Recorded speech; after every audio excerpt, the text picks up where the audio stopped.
inspired by a true farm story. Rewritten to chill you to the bone. My wife Cheryl and I live on an old corn farm just outside Buckingham, Iowa. It's the kind of place where you can drive for 10 minutes without seeing another house, where the darkness swallows everything after 9 p.m. We've lived the farm life our whole lives, quiet, isolated, peaceful. But after what happened in August 2018, peaceful is not a word I'd use anymore. It was a Saturday night, one of those rare nights we had friends over. George, our neighbor half a mile down, and his wife came by for drinks and board games. We got tipsy, laughing until nearly midnight. When they left, it was drizzling and the wind had picked up, brushing the windows like fingers tapping on glass. Cheryl and I weren't ready for bed yet, so we cuddled on the couch and turned on one of our favorite movies, sipping the last of the wine. Then came the knock.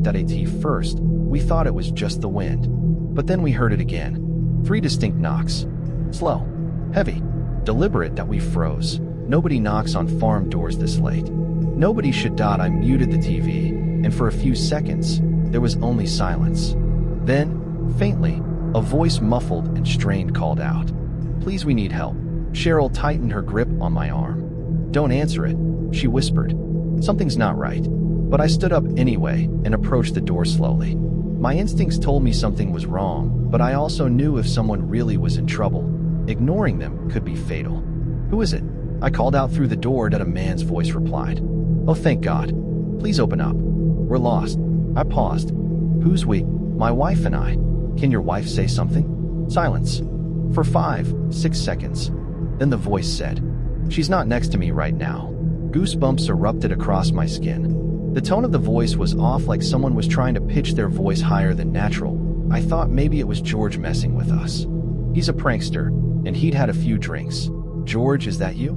I asked, trying to sound casual. The voice dropped half an octave. "Yeah, it's me." "No, it wasn't. That wasn't George." "Prove it," I said. "What's your wife's name?" Another pause. Then a cold, flat voice responded. "That's a trick question," Cheryl gasped.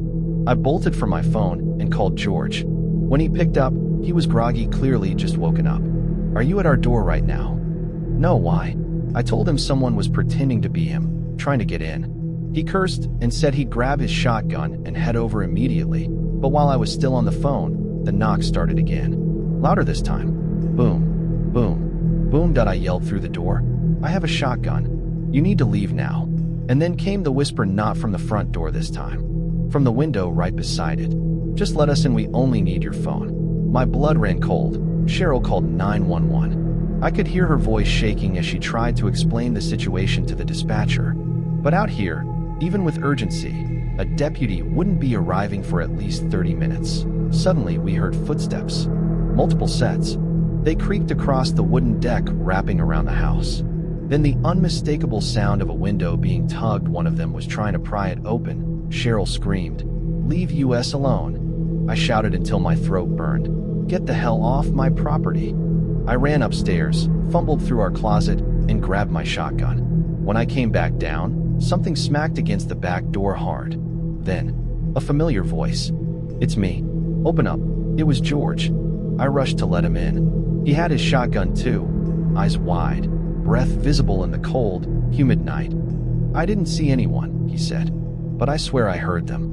We waited for the cops together, our backs against the wall, guns ready. When the officer finally arrived and checked the perimeter, he found deep boot prints in the mud, at least 3 different sets circling the house. But no signs of a vehicle, no signs of retreat.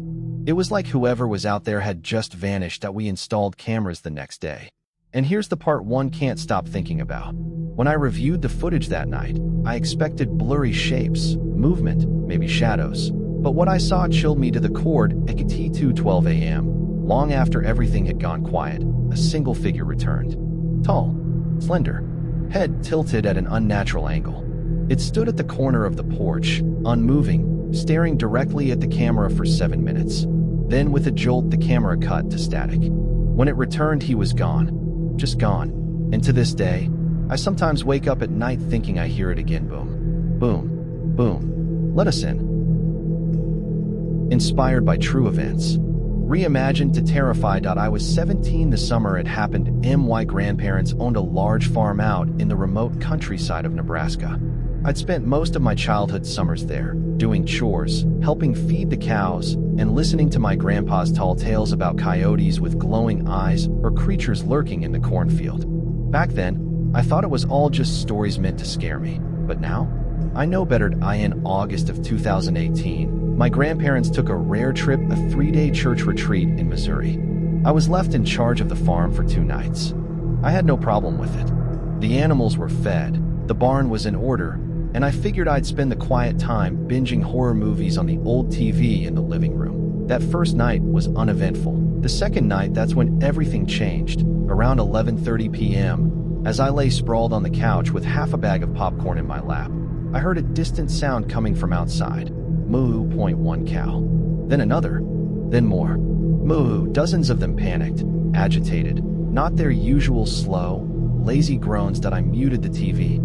Outside, the rain had started again, barely more than a mist, but the wind was howling like it was trying to carry some secret across the cornfields. I grabbed a flashlight and headed to the closet for a jacket, but just as I reached the door, I heard it. A high-pitched scream. Not human, but not entirely animal either.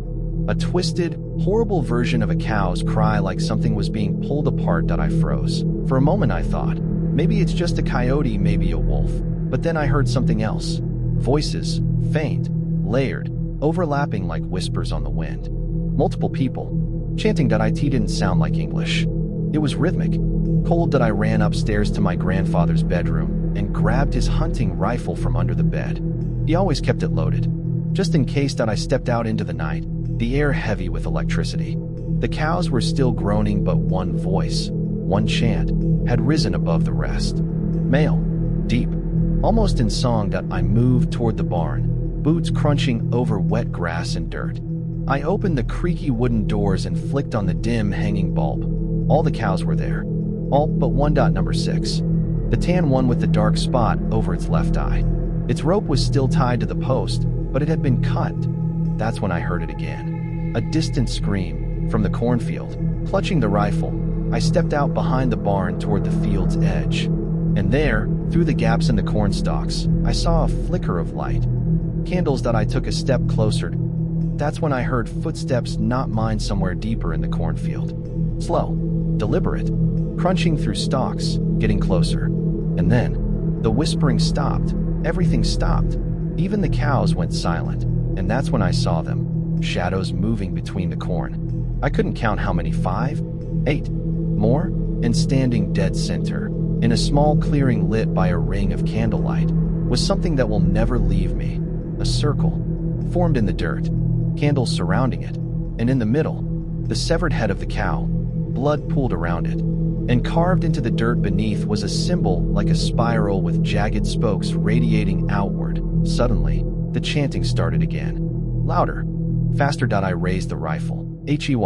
I shouted. Get the hell off this land. They stopped. Every last one of them turned to me in perfect synchronization. That's when I realized they were wearing masks, handmade. Horrible. Animal faces made of stitched burlap and bone. And one mask in particular directly in front of me had glowing red eyes. No technology, no explanation, just glowing. Then the one with red eyes raised his hand and pointed at me. I panicked. Fired 2 rounds into the air. They didn't run, they laughed. Soft, guttural laughter. And then they began walking toward me. I turned and ran like hell, the sound of footsteps chasing behind. I fired again blindly into the corn. Branches whipped my face. I tripped over a root, slammed into the ground. But I didn't stop. I crawled, scrambled, fled until the porch light of the farmhouse came into view. I slammed the door shut behind me, locked every window, turned off all the lights, and called the police. But the phone line crackled. No ring, just static. And in that static, I swear I heard whispers. I huddled in my grandfather's bedroom, rifle aimed at the door, and stayed there until the sun rose. When the police finally arrived mid-morning, they didn't find anyone. But they found the circle, the cow's head, the candles, and the symbol carved deep into the earth like it had been burned there. They classified it as occult vandalism. My grandparents installed cameras, motion sensors, alarms. They never left the farm unattended again.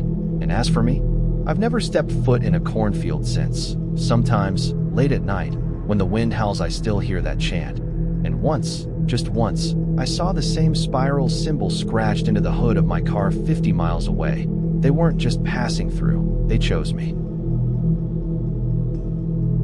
A true tale twisted into something far more terrifying. That MY name is Howard. I'm 25 now, but I still remember that night like a jagged shard stuck in my brain. It happened last July. My parents had gone away on their annual romantic trip to Montana, leaving me and my two younger sisters, Crystal and Morgan, to watch over the farm for the week. We weren't thrilled, especially me. I'd grown up on this land, surrounded by cornfields, barbed fences, and a sky so wide it made you feel like an insect. I always dreamed of leaving. City lights, crowds, somewhere I could breathe without the smell of manure and pesticides. That week felt like a taste of what I'd be stuck with forever. Our farm sits alone, surrounded by miles of crops in every direction. The nearest neighbor's a 10-minute drive away, and that's if you speed down the dirt roads. Peaceful by day, but at night things get strange. Not because of ghosts or demons, because of people. Or at least, something that pretends to be people. It started with the dogs that we keep, two large shepherd mixes outside for protection. That night, while Morgan and I were watching TV and Crystal was upstairs doing her online summer classes, the dogs went absolutely wild. Barking, growling, pawing at the dirt like they were trying to dig through it. I went out back with a flashlight. Quiet, I yelled, annoyed. They didn't listen. Both of them stood stiff, facing the cornfield, tails rigid, eyes fixed on something in the darkness. Then I heard it too. A whistle. Not like a bird or a breeze. No, this was deliberate. A tune. Low, soft, human. 0.4 slow notes, like a lullaby. I called out into the field. Hey, you're trespassing. No answer. Just more whistling. I ran back inside, grabbed the shotgun from the cabinet. Loaded. Ready. My sisters were both wide-eyed when I told them. Morgan said I was crazy for wanting to go into the field. Crystal, always the rational one, begged me to just call the sheriff. But out here, by the time he arrives, you'd already be dead or done cleaning the mess. I tried intimidation. I went back outside, stood on the back porch, and fired a warning shot into the air. Silence. The dogs stopped barking. The field went still. I stood there, waiting, straining my ears. Then came the whistle again, this time closer. I backed away. We locked every window, every door, and we waited to by midnight. Everything had gone quiet again. We tried to laugh it off. Maybe it was some bored teens. Maybe someone camping nearby. That night, we went to bed, each of us with a dog curled up in our room, and something sharp nearby. I couldn't sleep. I kept the windows slightly open. The room was hot. I stared at the ceiling, listening for anything. And then just past 2 a.m. I heard it again. Whistling. But this time it was right outside my window. I jumped to my feet and peeked through the blinds. And there he was. A man, or something shaped like a man, standing in the yard, staring straight at my window. He wasn't moving, not blinking, just whistling. Slowly. Repeatedly. And even from 30 feet away, I could tell something was wrong with his face. It was too pale. Lips too red. Like they'd been painted on. And when he stopped whistling, his mouth never closed. It just stayed open. I grabbed the shotgun, flung the window up, and fired a shot into the dirt near him. He didn't flinch. He didn't move. Then, slowly, he tilted his head, not in fear, but like he was curious, studying me. And then he whistled again. That's when I noticed it, that he wasn't alone. From the edges of the cornfield, figures began to emerge. Silhouettes. 5, 6, maybe more. All tall. All walking in slow, synchronized steps. And all of them were whistling the same 4 notes together. I slammed the window shut and ran to wake my sisters. Out the front door now, I shouted. But as we reached the kitchen, I saw a figure already standing at the front porch, motionless, his hand resting gently on the doorknob. He leaned in, pressed his face against the glass, and smiled. It wasn't a regular smile. His mouth was too wide, like it had been cut wider. Morgan screamed. Crystal nearly fainted. I fired another shot through the top pane of glass, shattering it and forcing the thing to jerk back. We ran to the truck parked in the barn, dogs barking behind us. I barely got the engine started before a shape slammed against the rear window. We didn't stop driving until we hit town. The sheriff followed us back an hour later with 2 deputies. Of course, no one was there, but they found the footprints. Dozens. Bare feet, large, wide, clawed, not quite human. All leading into the cornfield. None coming out. And burned into the soil near the window was a symbol. A circle. With 4 slashes through it, like music notes scratched into the earth. We moved out of the farmhouse 3 months later. My parents still think it was a prank, but I know what I saw. And even now, some nights when I'm alone, I still hear it. Whistle, whistle, whistle, whistle.